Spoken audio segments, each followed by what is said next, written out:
spray them. Hello and welcome to the Juneau Dunes Natural Area. This is 750 acres roughly of scrub habitat, tropical hammock, beach, mangrove swamp, and scrubby flatwoods. I'll be taking you through a few different habitats today to tell you a little bit about each of them. We are now at the beach portion of Juneau Dunes. There's a lot of sea turtle nesting here, and it's really suffering from erosion a little bit. You can see some cliffing back here, but this habitat's very important for shorebirds, a bunch of different crab species like the ghost crab, the mole crab, otherwise known as the sand flea, and many other species may come out here for foraging. Some management strategies for this area or this type of habitat could be beach renourishment, native plantings like these sea oats you see right here behind me, and coyotes have been known to come on to this area from the natural area and dig up sea turtle nests. It's not instinctual, but it's said to have been learned. They might have seen another coyote do it, and they can wipe out the entire area of sea turtle nests. Some of the vegetation here on the beach or the sand dune area includes sea oats, railroad vines, some succulents, and of course sea grape, which you see behind me.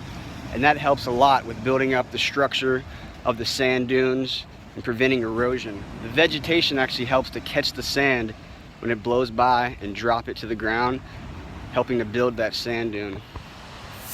Here's a sea turtle nest right behind me. You've seen it been marked. They are constantly surveying for sea turtle nests and making sure that there's no light coming from the roads or the condominiums or businesses along the stretch of beach here to prevent sea turtles from coming up here peacefully and nesting. We're now in the tropical hammock section or maritime hammock section of the Juneau Dunes Natural Area. It's a very beautiful area, mostly dominated by hardwoods, but you can see some shrubs like wild coffee. It's got a very diverse population of hardwood trees like gumbo limbo, sea grape, poisonwood,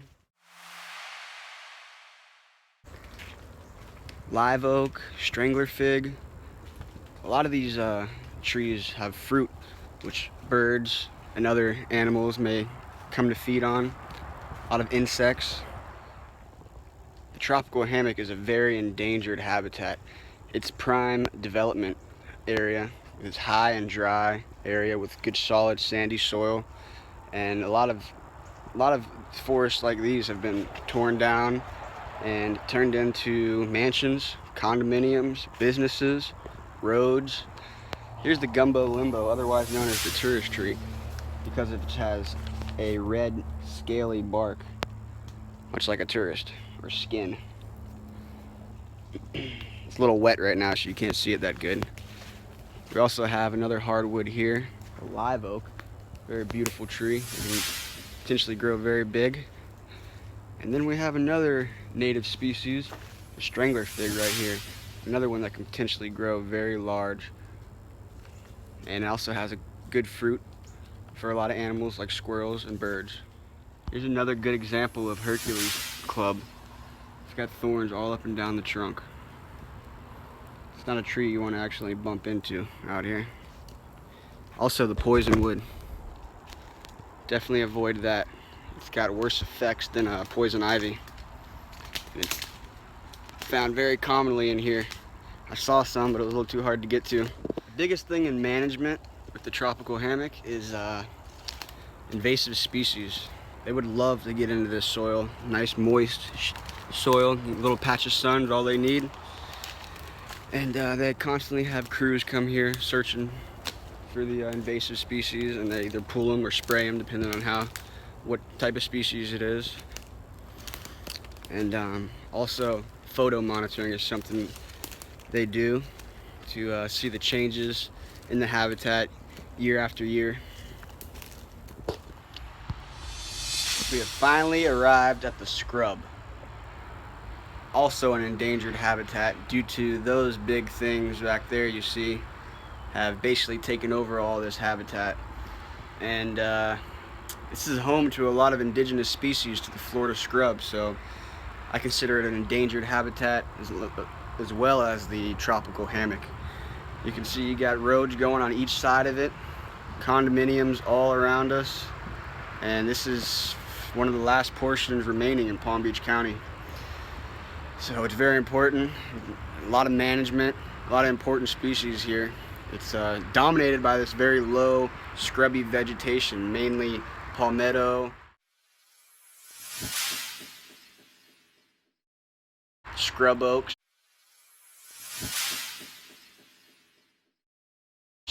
some sand pines. They get a little taller, but they are short-lived and controlled by fire mostly.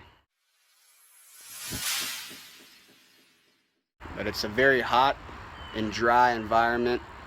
Some of the other shrubs you might see here are hog plum,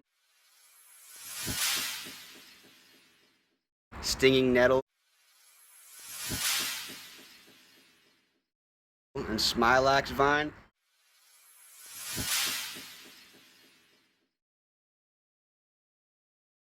And all these species have adapted to these conditions. They're used to dry environments, and they have thorns on them to avoid predators, and they're just a very, very tough and hardy species that's adapted to this rough environment. The animals here are the same. Gopher tortoises, they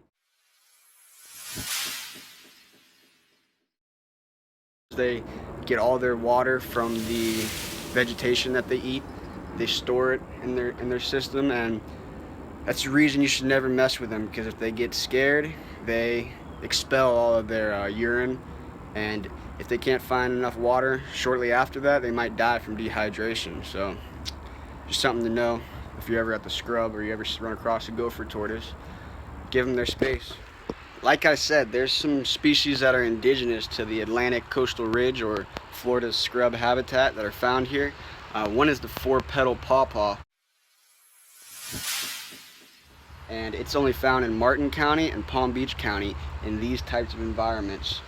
And it's a constant management practice to conduct pawpaw surveys every year, every 2 years.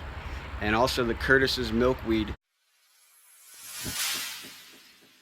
which is indigenous to Florida. It's only found in Florida, and it also grows here at this site, and it usually grows in these open sandy areas you might see, and we also need to survey that.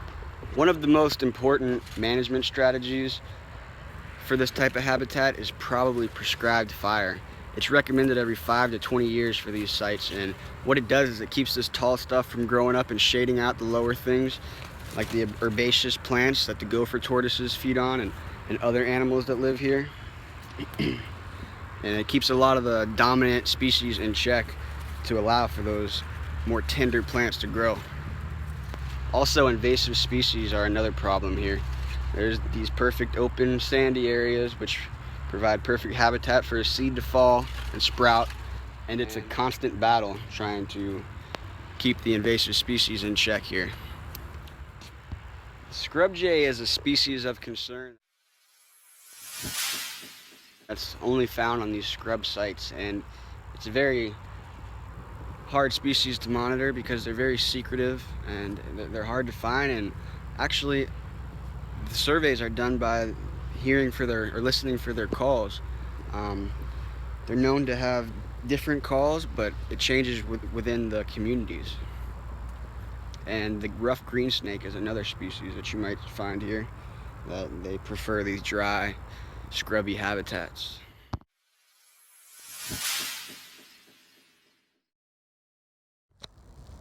Here you can see the transition zone from scrub to tropical hammock. You can see some strangler figs here, some sea grapes, and then over here to the right you'll see more palmettos and scrub oaks.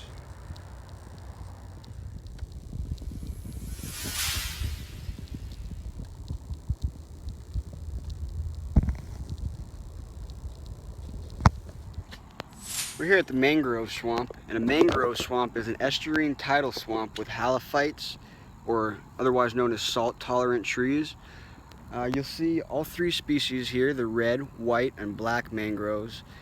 And You can notice that the tide is outgoing here. There's a little stream right behind me. The water is flowing out of the mangroves. These mangroves are salt extruders or excluders. Mangroves are very nutrient-rich tidal swamps. They have a lot of nutrient coming in from the freshwater or stormwater runoff, and the constant flowing of tides in and out brings in some nutrients too. This is a very mucky soil here, most likely because it's within this lagoon where things settle and a lot of the surrounding vegetation may flow into here. Since it's so nutrient rich, there's a lot of decomposers that come here and survive quite well. And also bacteria and filter feeders. Worms, barnacles, oysters, and many species of crab are commonly found within these swamps.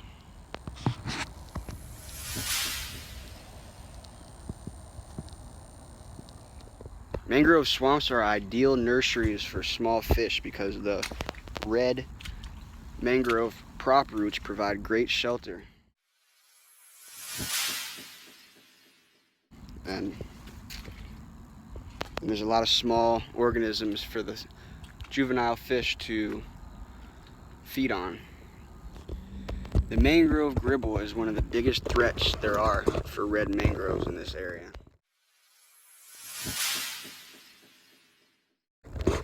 They are a boring isopod that eats away at the roots. You can see they're not even connected to the ground, and they really compromise the structure of the red mangrove. There is actually a study going on right now at this particular mangrove swamp, whether or not oysters have an effect on the damage caused by the mangrove gribble. The red mangrove is not the only mangrove that suffers from the mangrove gribble. You can see here, this black mangrove is toppled over due to the compromising of its main trunk from the gribble. But this one is still alive, and it's sending out a new root system to try to combat what the gribble has done. One management strategy they use in this particular mangrove swamp is they take a certain point they come back to every year and measure a square meter around that point and record the average height of the mangroves around it or within it and the number of species there are. And like I said before, red mangroves were originally planted here, but you can see an almost invasion of white mangroves where they have taken over and are doing very well here, most likely because of the mangrove gribble and the stunting of these red mangroves. Telling the three different mangrove species apart is quite easy. You can see the red mangrove behind me has these red prop roots, and the roots are where it excludes the salt from entering the tree. The black mangroves exclude the salt from the back of their leaves. You can sometimes see a shiny or sparkling texture to the back of it, and you can even taste it. And the white mangrove has this leaf here, more of a round leaf, has two nodules at the base of the leaf where it extrudes the salt from, prevent it from entering the chloroplast in the leaves. Well, folks, that about sums it up. I hope you enjoyed our little tour of the Juneau Dunes Natural Area. I hope maybe you come back on your own time and hopefully learn a little bit more about this endangered habitat that we really don't have a lot left in South Florida, and bring bug spray. I took you through the beach, the tropical hammock, the scrub, and the mangrove swamp. A bit more. You can come by boat or by car. And just a little word of advice. I'd wear some good comfortable boots or sneakers, and watch out for this guy. That is a hog plum, and it's got some serious thorns on it that you don't want to run into. It's definitely an awesome sight to see for yourself. You'll have a whole other appreciation for these scrub communities. I'm actually walking through scrubby flatwoods right now. Take care. Oh, bring bug spray. It's a beautiful stroll too. Maritime here, it's just golden orb weavers are everywhere. Buttonwoods.